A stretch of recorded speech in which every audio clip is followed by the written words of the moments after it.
Au fil des siècles, l'Atlantide est restée enveloppée de mystères, considérée comme l'une des plus grandes énigmes de l'histoire. Platon la décrivit comme une civilisation grandiose qui disparut en une seule nuit et, depuis lors, son existence inspire débats et spéculations. Mais l'Atlantide n'est pas la seule cité perdue dans le temps. Dans divers endroits de la planète, des ruines énigmatiques défient notre compréhension du passé humain. Toutes ont un point commun. Elles ont été oubliées par l'histoire. Des villes souterraines aux constructions colossales inexplicables, ces lieux soulèvent des questions sur qui les a bâtis et pourquoi ils ont fini en ruine. Dans ce documentaire, nous allons explorer des cités disparues, qu'elles soient légendes ancestrales ou découvertes archéologiques, et enquêter sur ce qu'elles peuvent révéler aux scientifiques à propos de tout ce que nous ignorons encore de notre passé. La légende de l'Atlantide a fasciné chercheurs, historiens et aventuriers au fil des générations. La principale source de ce récit vient du philosophe grec Platon, qui mentionna l'île mythique dans 2 de ses dialogues, Timée et Critias, rédigés aux alentours de 360 avant J.C. Il décrivit l'Atlantide comme un vaste empire insulaire qui aurait existé des milliers d'années avant la Grèce classique, situé au-delà des colonnes d'Hercule, appellation grecque de l'actuel détroit de Gibraltar. Selon Platon, il s'agissait d'une nation avancée, dotée de terres fertiles, d'une abondance de ressources et d'une économie florissante. Son peuple maîtrisait l'agriculture, l'ingénierie et l'art de la guerre, possédait une puissante flotte navale et cherchait à étendre son influence sur l'Europe et l'Afrique du Nord. La capitale, d'après le philosophe, était une merveille architecturale. Construite en cercles concentriques de terre et de canaux, elle possédait des défenses naturelles et une sophistication urbaine. En son centre s'élevait un temple majestueux dédié à Poséidon, dieu de la mer vénéré par les Atlantes. À l'intérieur, une immense statue dorée du dieu conduisait un char tiré par des chevaux ailés. Les murailles étaient érigées avec des pierres blanches, rouges et noires, renforcées par des alliages métalliques tels que le bronze, l'étain et l'énigmatique orichalque, considérés comme rares et précieux. Des canaux navigables reliaient les différents secteurs de la ville, facilitant le commerce et le transport. Pendant de nombreuses générations, l'Atlantide prospéra sous des lois qui assuraient ordre et équilibre. Avec le temps, cependant, ses habitants devinrent arrogants et mus par l'ambition. Lorsqu'ils entreprirent des campagnes de conquête, ils tentèrent de soumettre Athènes, mais furent vaincus. Cet échec aurait marqué le début de la décadence. Irrités par l'orgueil atlante, les dieux envoyèrent des catastrophes naturelles. Tremblements de terre et vagues géantes engloutirent l'île en un seul jour et une seule nuit, la faisant disparaître sans laisser de traces. Le récit de Platon soulève encore la question. L'Atlantide fut-elle réelle ou seulement une parabole philosophique? Beaucoup de chercheurs soutiennent que le philosophe utilisa ce récit pour transmettre une leçon morale sur les dangers de la corruption et du désir illimité de pouvoir. D'autres, cependant, mettent en avant la richesse des détails de sa description, de la géographie au système politique, comme indice qu'il aurait pu s'appuyer sur des traditions anciennes ou des événements véridiques. Platon affirma que la destruction de l'île se produisit 9000 ans avant Solon, législateur athénien du VIe siècle avant J.C. Si la chronologie est correcte, la disparition de l'Atlantide aurait eu lieu il y a environ 11 600 ans, coïncidant avec des transformations climatiques radicales de la fin de la dernière ère glaciaire. Platon rapporta encore que Solon prit connaissance de cette histoire lors de son voyage en Égypte, où des prêtres de Saïs conservaient des archives sur une guerre entre l'Athènes primitive et l'Atlantide. Cette tradition écrite était courante chez les Égyptiens et pouvait préserver la mémoire d'événements très anciens. Curieusement, diverses cultures anciennes, de la Mésopotamie à l'Inde, rapportent des mythes de grandes inondations ayant anéanti des civilisations entières. Sur le plan scientifique, cette période correspond au Dryas récent, commencé il y a environ 12 800 ans. Ce fut une phase de refroidissement brutal qui dura plus d'un millénaire, durant laquelle les glaciers avancèrent et la planète replongea dans des températures glaciaires. La cause de ce phénomène divise encore. Certains l'attribuent à des modifications océaniques ou à l'activité volcanique. D'autres défendent l'hypothèse de l'impact d'une comète qui aurait provoqué des incendies planétaires et un blocage de la lumière solaire. Aux alentours de 11 600 ans, une nouvelle mutation brutale survint. le dégel accéléré connu sous le nom de Meltwater Pulse 1b.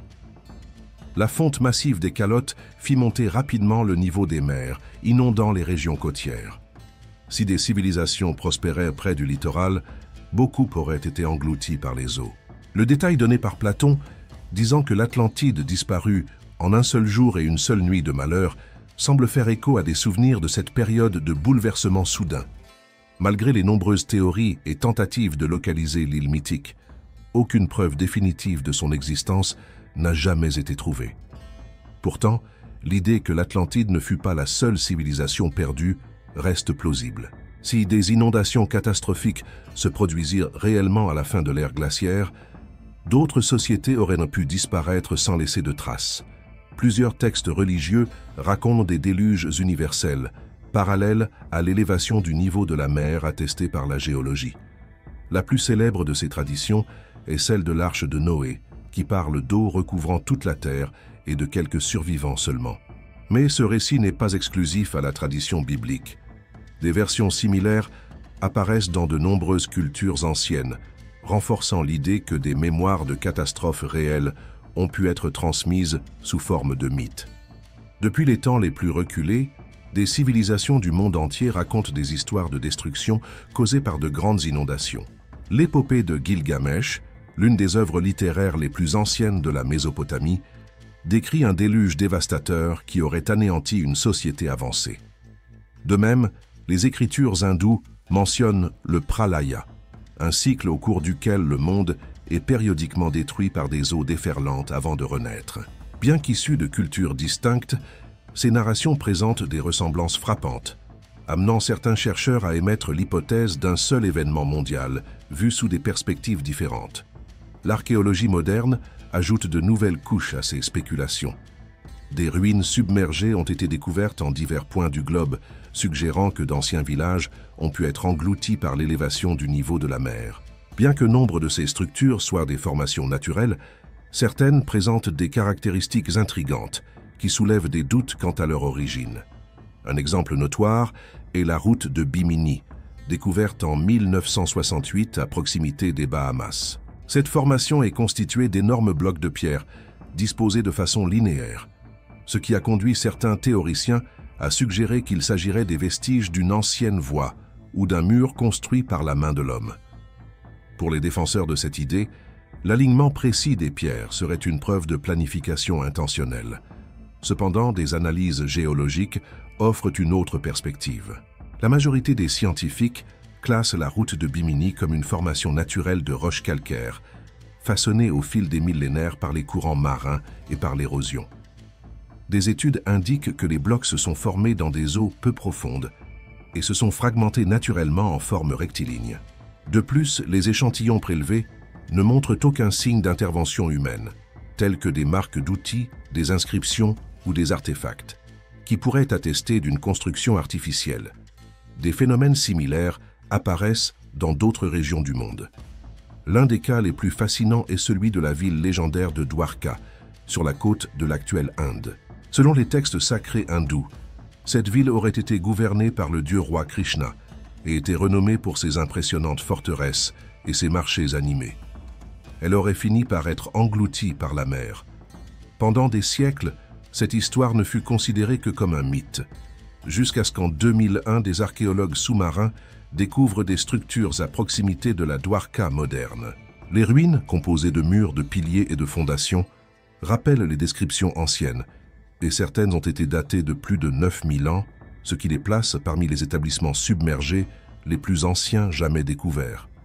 Ces découvertes renforcent l'hypothèse selon laquelle des civilisations préhistoriques auraient pu être bien plus développées qu'on ne l'imagine.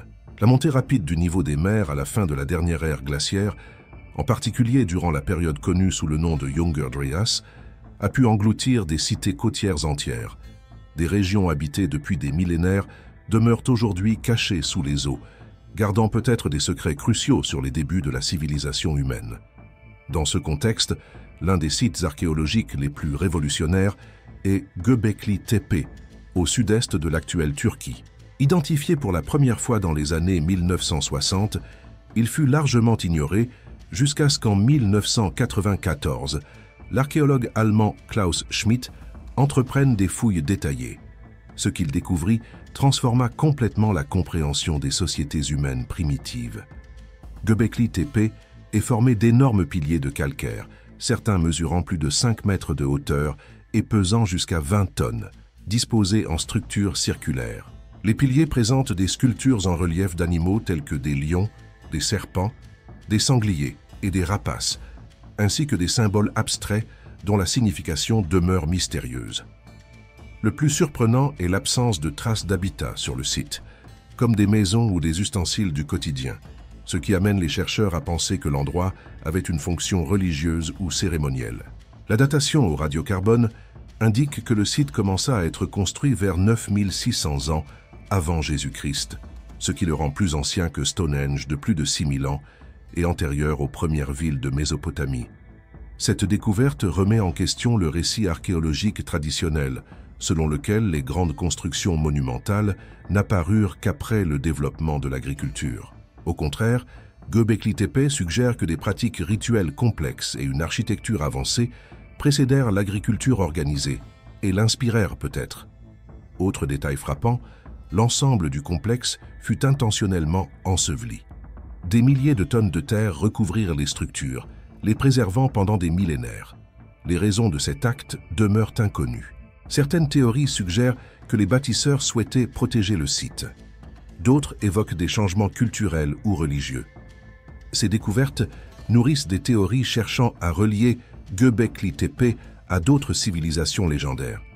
Par exemple, certains chercheurs proposent un lien avec la légende de l'Atlantide, décrite par Platon comme une société avancée détruite par une grande inondation, chronologiquement proche de la période de construction de Göbekli Tepe. Selon cette ligne de pensée, des survivants d'une civilisation disparue à la fin de l'âge glaciaire auraient pu migrer et partager leurs connaissances avec les peuples d'Anatolie et d'autres régions. Il existe également une théorie reliant les éventuels survivants de l'Atlantide à l'ancienne civilisation égyptienne. Selon cette hypothèse, si l'Atlantide avait réellement existé, ses habitants auraient fui après la catastrophe et emporté avec eux des techniques d'ingénierie, d'astronomie et de spiritualité, influençant ainsi l'émergence de cultures sophistiquées en Égypte, en Mésopotamie et au-delà. Certains chercheurs proposent que l'Égypte, l'une des civilisations les plus anciennes et avancées de l'histoire, pourrait avoir préservé des vestiges d'un savoir ancestral perdu dans son architecture, sa cosmologie et ses pratiques spirituelles. Des textes égyptiens anciens mentionnent une époque antérieure au règne des pharaons, relatant l'existence des Shemsu-Hor, ou suiveurs d'Horus, des entités semi-divines qui, selon la tradition, auraient gouverné l'Égypte pendant des millénaires en provenance d'une terre lointaine. Pour certains chercheurs, ces récits pourraient indiquer l'existence d'une civilisation antérieure qui aurait profondément influencé le développement culturel et technologique égyptien. L'un des débats les plus controversés autour de ces théories concerne la grande sphinx de Gizeh. Selon l'égyptologie traditionnelle, le sphinx aurait été sculpté vers 2500 ans avant Jésus-Christ, durant le règne du pharaon Khéphren. Cependant, certains chercheurs, comme le géologue Robert Schoch, soutiennent que les signes d'érosion sur la structure indiquent une longue exposition à des pluies intenses. Comme la dernière période de précipitations significatives dans cette région s'est terminée à la fin de la dernière ère glaciaire, vers 10 000 ans avant Jésus-Christ, cette hypothèse suggérerait que le sphinx est bien plus ancien que ce que l'on suppose officiellement. Un autre point de débat est l'alignement céleste des pyramides de Gizeh. Les trois plus grandes, Khéops, Khéphren et Mykérinos, sont disposées de telle manière que de nombreux spécialistes croient reproduire le schéma des 3 étoiles de la ceinture de la constellation d'Orion. Cette proposition, connue sous le nom de théorie de la corrélation d'Orion, a été présentée par Robert Bauval dans les années 1990. Selon lui, les constructeurs des pyramides auraient délibérément positionné les monuments pour refléter la disposition des étoiles telles qu'elles étaient visibles dans le ciel vers 10 500 ans avant Jésus-Christ. Cette théorie repose sur la croyance que les anciens Égyptiens associaient Orion au dieu Osiris, seigneur du monde souterrain. Des textes funéraires et des inscriptions suggèrent que les pharaons espéraient s'unir à Osiris après la mort et que, par conséquent, l'alignement des pyramides symboliserait ce voyage spirituel, renforçant le lien divin avec le cosmos.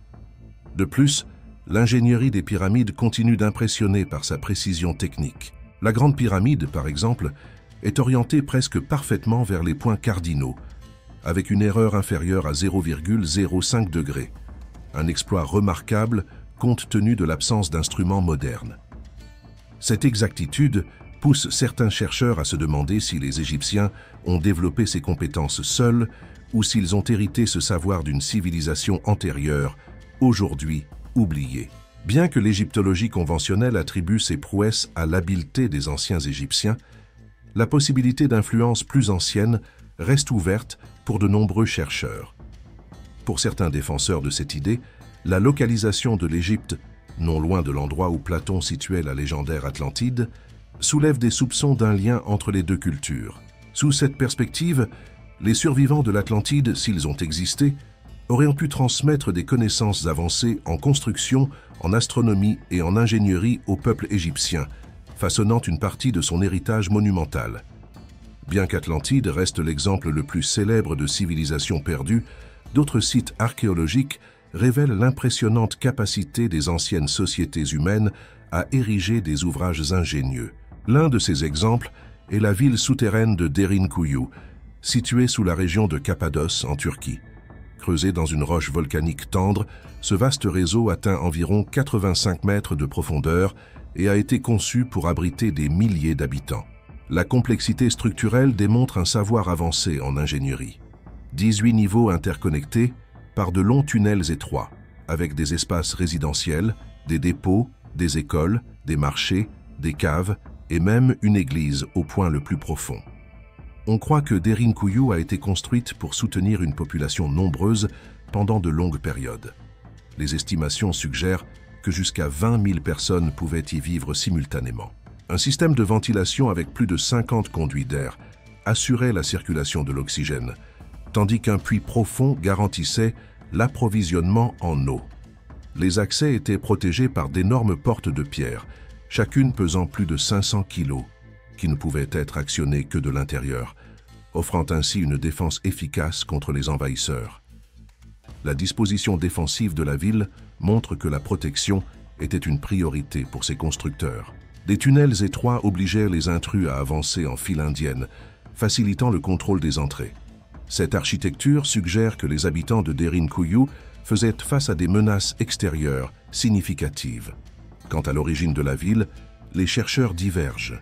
Certains attribuent sa construction aux Phrygiens, au 8e siècle avant Jésus-Christ, d'autres aux Hittites, qui ont dominé des parties de l'Anatolie il y a plus de 3000 ans. Il y a aussi ceux qui défendent une origine bien plus ancienne, suggérant que Derinkuyu ait été creusée il y a plus de 10 000 ans, contemporaine de Göbekli Tepe, le plus ancien site mégalithique connu. Bien que de nombreuses villes souterraines de Cappadoce aient été utilisées comme refuge en temps de conflit, certaines théories attribuent à Derinkuyu un objectif plus large. Étant donné son éventuelle ancienneté, certains chercheurs spéculent que la ville ait été construite comme abri contre des catastrophes naturelles et pas seulement contre des ennemis humains. La fin de la dernière ère glaciaire a apporté des changements climatiques abrupts, une élévation des océans et de sévères transformations environnementales. Dans ce contexte, il est plausible d'imaginer que les habitants de Derinkuyu cherchaient à se protéger face à un monde en rapide mutation. Derinkuyu n'est pas unique. D'autres structures similaires se répandent à travers la Cappadoce, suggérant un modèle civilisationnel plus vaste, dont l'origine et la finalité intriguent encore archéologues et historiens. Plus de 200 sites semblables ont déjà été identifiés dans toute la région. Beaucoup sont interconnectés par des tunnels qui s'étendent sur plusieurs kilomètres, formant un réseau souterrain impressionnant. En 2014, une nouvelle ville fut découverte sous Nevşehir, révélant des dimensions qui, selon les premières études, pourraient dépasser même Derinkuyu. L'absence totale de documents écrits concernant sa construction laisse de nombreuses questions ouvertes. Pour certains chercheurs, ce manque de documentation indique que ces villes furent créées à une époque antérieure à l'apparition de l'écriture.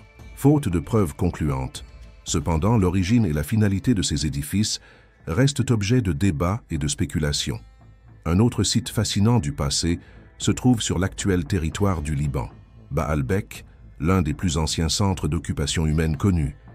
Bien qu'aujourd'hui, il soit surtout célèbre pour ses temples romains dédiés à Jupiter, Bacchus et Vénus, ce qui intrigue réellement, ce sont les colossales fondations mégalithiques sur lesquelles ces temples furent érigés. Composés de blocs de pierre immenses, parmi les plus grands jamais utilisés dans l'histoire de la construction, ces bases défient la compréhension moderne des techniques anciennes. La présence humaine à Baalbek remonte à environ 9000 ans, au Néolithique. Avec le temps, le lieu devint un important centre religieux et culturel. On croit que les Phéniciens furent les premiers à ériger de grandes structures, les dédiant au dieu Baal, probablement à l'origine du nom Baalbek. Plus tard, sous la domination grecque, la ville prit le nom d'Héliopolis, cité du soleil. Les Grecs préservèrent le caractère sacré du lieu, mais c'est durant la domination romaine, à partir du 1er siècle avant Jésus-Christ, que Baalbek atteignit son apogée architectural et monumental. Les Romains construisirent sur les fondations déjà existantes, érigeant l'un des plus grands complexes religieux de l'Empire. Les blocs utilisés dans ces constructions impressionnent par leur taille et leur précision. Taillés dans le calcaire, certains pèsent plus de 1000 tonnes. L'un des plus grands, connu comme faisant partie du Triliton, mesure environ 20 mètres de long, 4 de haut et pèse approximativement 1200 tonnes. Ces pierres furent ajustées avec une précision incroyable, sans mortier, formant une plateforme élevée sur laquelle les Romains bâtirent leur temple. Le plus intriguant est qu'aucun document n'explique comment ces blocs furent transportés ou positionnés. On ne retrouve aucune trace de rampe, de grue ou de poulie, et même les ingénieurs romains préférèrent construire au-dessus plutôt que de tenter de les déplacer. Près du site archéologique, une ancienne carrière ajoute encore au mystère. On y trouve la célèbre pierre de la femme enceinte, un énorme bloc encore partiellement attaché à la roche, dont le poids est estimé à 1650 tonnes. En 2014, une pierre encore plus grande fut découverte juste en dessous, pesant possiblement plus de 1800 tonnes, les plus grands monolithes jamais extraits par l'action humaine. Ces pierres soulèvent des questions fondamentales sur les méthodes utilisées pour les tailler, les transporter et les positionner. Comment les bâtisseurs de l'Antiquité réussirent-ils à gérer de telles tailles et de tels poids, sans technologie moderne, reste un énigme pour la science contemporaine. Le manque de preuves concrètes concernant les techniques employées alimente diverses théories sur l'origine de ces constructions. Alors que certains chercheurs attribuent ces œuvres à des civilisations connues, comme les Phéniciens ou les Romains, d'autres soutiennent qu'il s'agit d'une culture bien plus ancienne, peut-être antérieure à l'âge du bronze. Les traditions locales associent le lieu à des personnages légendaires et bibliques. Certains récits affirment que le roi Salomon aurait ordonné la construction de la plateforme. D'autres suggèrent qu'elle fut érigée avant le déluge décrit dans plusieurs traditions anciennes. Il existe aussi des légendes qui attribuent ces ouvrages à des géants, sans doute inspirés par la taille colossale des blocs de pierre. Des mystères comme ceux de Baalbek et de Derinkuyu continuent d'intriguer archéologues et historiens. Avec tant de vestiges de civilisations anciennes enfouies sous les jungles, les déserts et même les océans, de nombreuses questions attendent encore des réponses. Un exemple fascinant est le monument de Yonaguni, une structure submergée proche de l'île Yonaguni, au Japon. En 1986, un plongeur explorant la côte sud de l'île découvrit d'impressionnantes formations rocheuses s'élevant du fond marin. Les structures présentaient des angles droits, des surfaces planes, des marches, et même quelque chose ressemblant à une place centrale, suggérant une planification architecturale délibérée. Pour beaucoup, elles semblaient être les ruines d'une cité engloutie par l'océan. Cette découverte attira l'attention internationale et amena le géologue marin japonais Masaaki Kimura à diriger une équipe de recherche sur place. Il identifia des marques qu'il interpréta comme des traces d'intervention humaine, des sillons creusés, des coupes possiblement réalisées par des outils et des structures rappelant des sculptures et des chemins artificiels. Kimura proposa que Yonaguni aurait été construite par une civilisation ancienne, puis submergée par l'élévation du niveau de la mer. Cependant, cette hypothèse n'est pas consensuelle. Géologues et archéologues restent partagés entre une explication naturelle et la possibilité d'une structure artificielle abandonnée et engloutie au fil du temps. Certains spécialistes en géologie, comme Robert Schoch, soutiennent que le soi-disant monument de Yonaguni serait en réalité une formation rocheuse naturelle, façonnée par des millénaires d'érosion et par l'intense activité tectonique de la région. Les escaliers, plateformes ou murs que beaucoup considèrent comme une œuvre humaine seraient, selon cette vision, des fractures géologiques naturelles. Malgré cela, la question la plus intrigante demeure l'âge de la formation. Pour Masaaki Kimura, les caractéristiques du site indiquent qu'il se trouvait au-dessus du niveau de la mer il y a au moins 10 000 ans, avant la fin de la dernière ère glaciaire.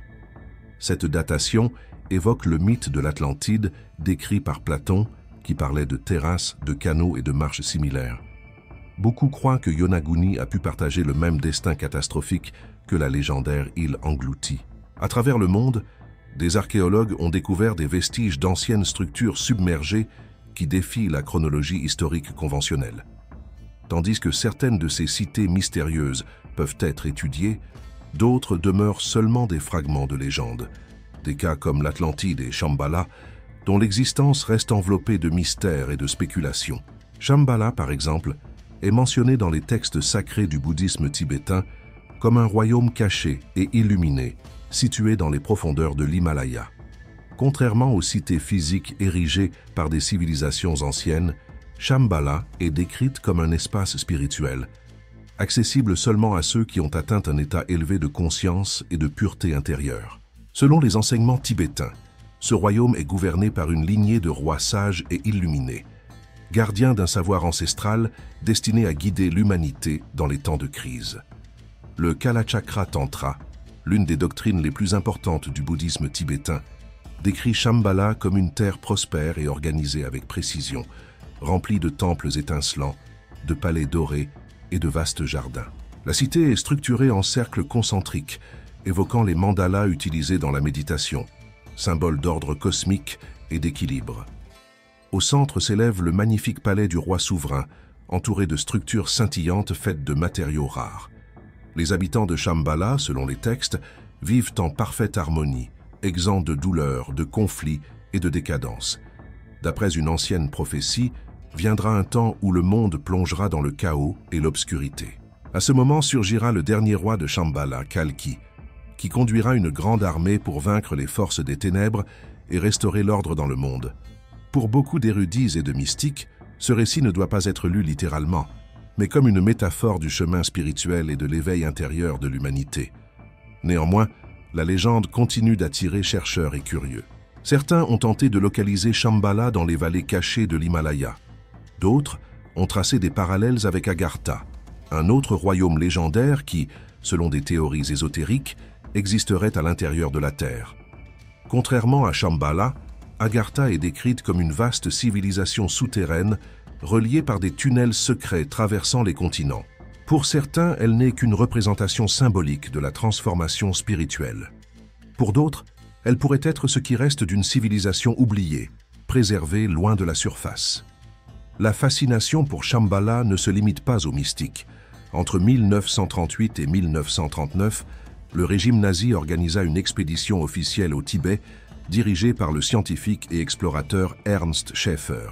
La mission fut financée par Heinrich Himmler, connu pour son intérêt pour l'occultisme et les traditions ésotériques. Cette expédition eut lieu sous le patronage de l'Ahnenerbe, un institut de recherche nazi créé pour rechercher des preuves de l'ancestralité et de la supposée supériorité aryenne. Géologues, ethnographes et zoologues traversèrent des régions reculées de l'Himalaya, étudiant les coutumes locales, mesurant des crânes et collectant des artefacts. Officiellement, l'objectif était anthropologique, mais certains croient qu'ils cherchaient quelque chose de plus, un savoir occulte lié à la légende de Shambhala, ou même un accès physique ou spirituel à ce royaume perdu. Les textes bouddhistes ésotériques décrivent Shambhala non pas comme une cité visible sur une carte, mais comme une dimension protégée par des êtres illuminés, où le savoir sacré resterait gardé jusqu'au moment opportun pour être révélé à l'humanité. Et les nazis ne furent pas les seuls à tenter de la trouver. Pendant des siècles, explorateurs, alchimistes et sociétés secrètes ont recherché ce royaume caché, chacun avec ses propres motivations. Certains en quête d'illumination spirituelle, d'autres à la recherche de technologies avancées ou de réponses sur l'origine de l'humanité. Malgré des décennies d'investigation, personne n'a trouvé de preuves définitives de l'existence de Shambhala. Cela n'a pas empêché la légende de continuer à inspirer de nouvelles recherches et théories. Des lieux réels comme Göbekli Tepe, avec ses monuments de pierre sculptés il y a plus de 11 000 ans, alimentent aussi le débat sur des civilisations préhistoriques avancées. Pourtant, une grande partie de la communauté académique demeure sceptique. Pour les archéologues traditionnels, il n'existe pas de preuves suffisantes pour soutenir l'existence d'une civilisation hautement développée antérieure aux cultures connues de la Mésopotamie ou de l'Égypte ancienne. L'argument le plus fort des sceptiques est l'absence de registres écrits. Les civilisations connues ont toujours laissé des traces, inscriptions, textes, artefacts. S'il avait existé une société sophistiquée dans le passé lointain, elle aurait probablement laissé des marques documentaires. Un autre point soulevé par les critiques est la continuité culturelle. Même lorsque de grands empires s'effondrent, comme les Romains ou les Mayas, leurs peuples et traditions continuent de laisser des vestiges dans l'histoire. L'absence complète d'influence culturelle ou technologique attribuée à cette supposée civilisation antérieure soulève des doutes. Il existe néanmoins une autre perspective. Certains spécialistes soutiennent que les catastrophes naturelles pourraient être la clé pour expliquer l'absence de traces de civilisations très anciennes. La trajectoire géologique de notre planète est marquée par des événements destructeurs capables d'exterminer des populations entières. Un exemple plausible serait l'élévation soudaine des océans provoquée par la fonte accélérée des calottes glaciaires. D'autres théories évoquent des désastres géologiques à grande échelle, des changements abrupts des pôles terrestres, des tremblements de terre massifs et des tsunamis colossaux qui pourraient dévaster des régions entières, effaçant presque tous les signes d'occupation humaine. Certains croient encore que des éruptions volcaniques ou des altérations du champ magnétique de la Terre aient contribué à des effondrements environnementaux de grande ampleur. Ces événements extrêmes peuvent expliquer pourquoi les premières civilisations documentées n'ont émergé en Mésopotamie qu'il y a environ 10 000 ans. Il est possible que des sociétés encore plus anciennes aient existé, mais qu'elles aient été anéanties par des cataclysmes, laissant extrêmement peu de traces à la postérité. C'est pourquoi de nombreux spécialistes estiment que notre compréhension de l'histoire humaine demeure incomplète et qu'il faudra peut-être beaucoup de temps avant de savoir avec certitude quand et où la première civilisation a réellement fleuri. Avec l'avancée des technologies, de nouveaux vestiges continuent d'être révélés, rapprochant les chercheurs de réponses à ce grand énigme historique. Bien qu'une grande partie de notre passé lointain demeure enveloppée d'incertitudes, des outils modernes comblent peu à peu l'espace entre spéculation et faits concrets. Des technologies comme le radar à pénétration de sol, les images satellites et le lidar, un système utilisant des faisceaux laser pour cartographier des surfaces dissimulées sous la végétation, ont révolutionné l'archéologie. Le lidar en particulier a permis certaines des découvertes les plus marquantes de ces dernières années. Pendant longtemps, on a cru que la forêt amazonienne était un territoire intact, incapable d'abriter des civilisations complexes. Mais des relevés récents ont bouleversé cette perception. Dans la vallée de Lupano, en Équateur par exemple, des scientifiques ont révélé un ancien réseau urbain recouvert par la forêt pendant des siècles. Environ 6000 plateformes rectangulaires ont été identifiées, ainsi que d'immenses réseaux de routes et de systèmes d'irrigation, des preuves claires d'un urbanisme sophistiqué. Certaines structures avaient la taille de terrains de football, montrant qu'une société avancée a prospéré dans cette région il y a fort longtemps. Des découvertes similaires ont été faites dans les llanos de Mojos, en Bolivie, où des relevés ont identifié un réseau de cités oubliées. Parmi les vestiges figuraient des pyramides, des fortifications et des chaussées surélevées reliant les établissements. Preuve éclatante que de grands centres urbains ont existé au cœur de l'Amazonie. Tandis que le lidar révèle des cités enfouies sous les jungles, les images satellites dévoilent des structures perdues dans les déserts et les zones glacées. En Égypte et au Sahara, des enregistrements satellites déclassifiés ont montré des motifs géométriques dissimulés sous le sable.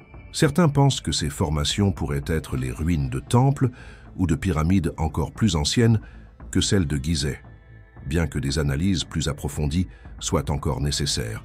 En Asie centrale, Des images aériennes du Kazakhstan et de la Mongolie ont mis en évidence d'immenses reliefs au sol et des marques visibles uniquement du ciel, suggérant l'existence de sociétés organisées antérieures aux archives historiques connues. Même l'Antarctique est entrée dans le champ de vision des chercheurs, avec des théories évoquant d'étranges formations sous la glace qui pourraient représenter d'anciens établissements humains. Parmi les découvertes archéologiques les plus surprenantes des temps récents, figure l'ensemble d'empreintes humaines fossilisées trouvées dans le parc national de White Sands, au Nouveau-Mexique. Ces vestiges datent d'environ 23 000 ans, remettant en cause les théories traditionnelles qui affirmaient que les premiers humains n'étaient arrivés en Amérique qu'il y a seulement 13 000 ans. Si elles sont confirmées, ces empreintes indiquent que des êtres humains vivaient déjà en Amérique du Nord durant la dernière ère glaciaire, plusieurs millénaires avant ce que l'on supposait. Bien que ces nouvelles preuves transforment notre compréhension du passé, la véritable nature des civilisations perdues demeure un mystère. De nombreuses hypothèses concernant des cultures comme l'Atlantide survivent dans l'imaginaire populaire, mais jusqu'à présent il n'existe aucune preuve archéologique solide pour les étayer. Pourtant, la quête de réponses se poursuit.